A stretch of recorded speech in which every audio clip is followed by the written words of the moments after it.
कि गांव से पलायन कितना हो रहा है आपकी शहर की तरफ।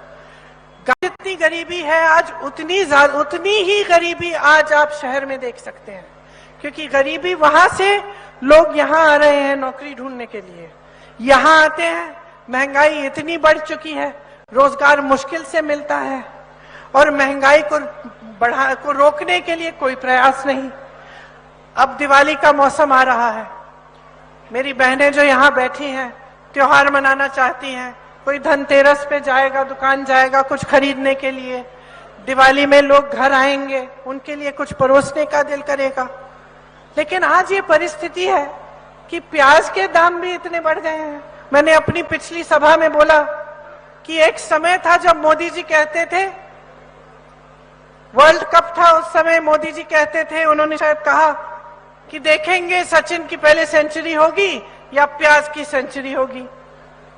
आज वर्ल्ड कप चल रहा है, विराट की सेंचुरी हो गई, प्याज की भी सेंचुरी हो गई और मोदी जी कुछ कर नहीं रहे हैं, कुछ कह नहीं रहे हैं। यहाँ की सरकार ने इतने घोटाले किए हैं कि इतनी लंबी लिस्ट है मेरे पास, लेकिन उसको पढ़ना ही छोड़ दिया है मैंने।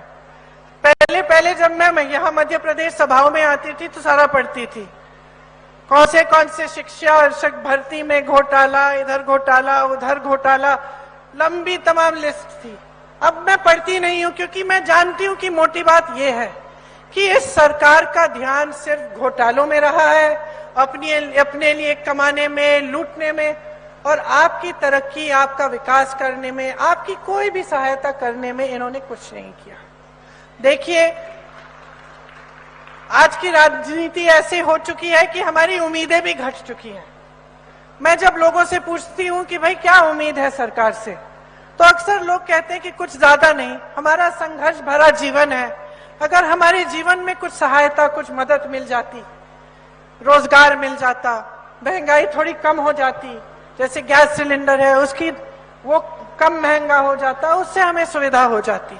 तो लोगों की उम्मीदें भी घट रही हैं क्योंकि राजनीति का ध्यान किस ओर जा रहा है, ऐसी बातों की ओर जिससे आपकी तरक्की का कोई ताल्लुक नहीं है। तो चुनाव के समय जब मैं देखती हूं कि भाजपा के नेता मंच पे आते हैं तो कैसी कैसी बातें करते हैं।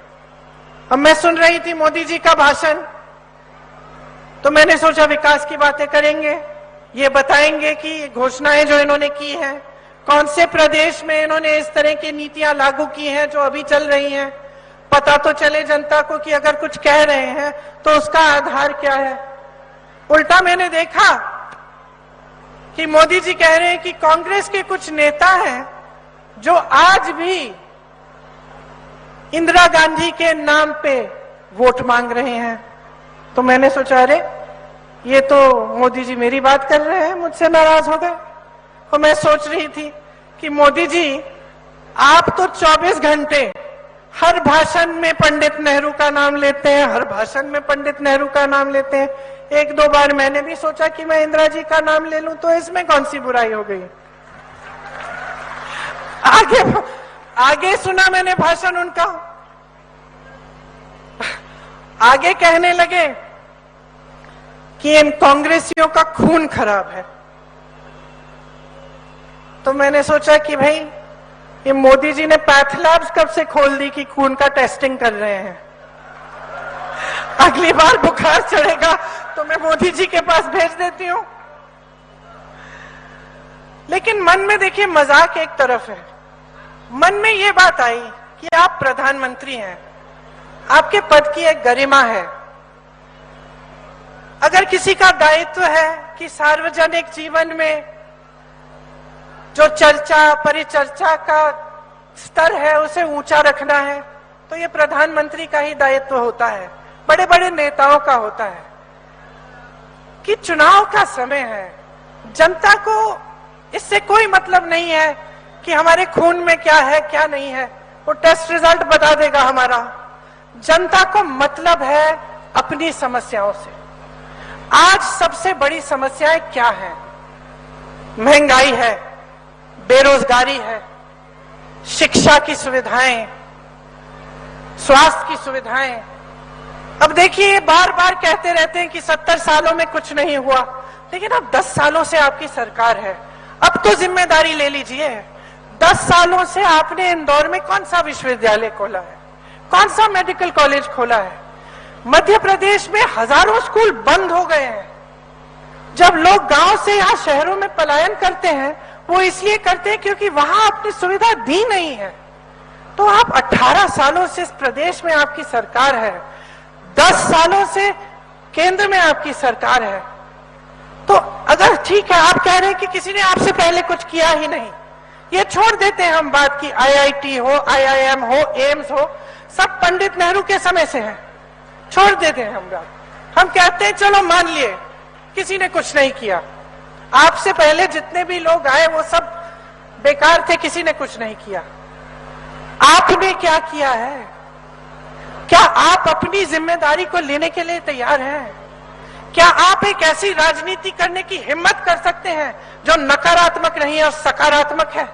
क्या आप मंच पे खड़े होकर आप ये हिम्मत कर सकते हैं कि अतीत की बातों को बंद करें और आज की बात करें कि आपकी सरकार ने क्या किया? क्योंकि जब आप इस बात को उठाते हैं तो सिर्फ ऐसी बातें करते हैं कि हमने G20 की, बहुत बढ़िया किया, देश का मान सम्मान बढ़ाया, ठीक है, संसद का सुंदरीकरण किया, उसमें भी आपने 20,000 करोड़ रुपए खर्च कर लिए, आपने अपने लिए 2 बड़े बड़े हवाई जहाज खरीदे, 16,000 करोड़ रुपए खर्च लिए। क्या जनता का हक नहीं है कि पूछे कि ये किसके पैसे खर्च रहे हैं, ये किसकी संपत्ति है जो आप अपने दोस्तों को, बड़े बड़े उद्योगपतियों को सौंप रहे हैं, जो कौड़ियों के दाम में आप दे रहे हैं उनको? क्या जनता का हक नहीं है कि आपसे पूछे कि 70 साल की बात छोड़िए, 10 साल की बात बताइए, 10 साल में हम बेरोजगार क्यों हैं? आपने रोजगार क्यों नहीं बनाए? जहां से रोजगार बनते हैं उन कंपनियों को आपने कौड़ियों के दाम में क्यों बेच दिया अपने दोस्तों को? क्या हमें पूछने का हक नहीं है? क्या जनता को ये पूछने का हक नहीं है कि पहले हमें किसानी, खेती से हमें रोजगार मिलते थे, हमें ग्रामीण रोजगार मिलता था मनरेगा से, आज आपने उसको ठप कर दिया है। आज किसान इतना परेशान है, पेट्रोल, डीजल, खाद कुछ नहीं खरीद सकता। क्या किसान को हक नहीं है कि वो पूछे कि वो ट्रैक्टर पे जीएसटी क्यों दे रहा है, वो पेट्रोल पे जीएसटी क्यों दे रहा है, वो डीजल पे जीएसटी क्यों दे रहा है? क्या उसे हक नहीं है पूछने का कि मेरा बेटा तुम्हारे लिए सरहद पे खड़े होकर इस देश की रक्षा कर रहा है, मेरा बेटा जवान बनता है और मेरे बेटे के लिए तुम ऐसी स्कीम क्यों लाए हो मोदी जी जो 4 सालों में खत्म हो जाती है? मेरा बेटा काम करता है, परिश्रम करता है, संघर्ष करता है सेना में भर्ती होने के लिए, और आपने उसको 4 सालों के लिए 4 सालों की नौकरी देकर उसको आप घर भेज देंगे? क्या हक नहीं है किसान को पूछने का? क्या महिलाओं को हक नहीं है पूछने का कि हमारे लिए क्या किया? आपकी यहाँ 18 सालों से सरकार थी, पिछली ये सरकार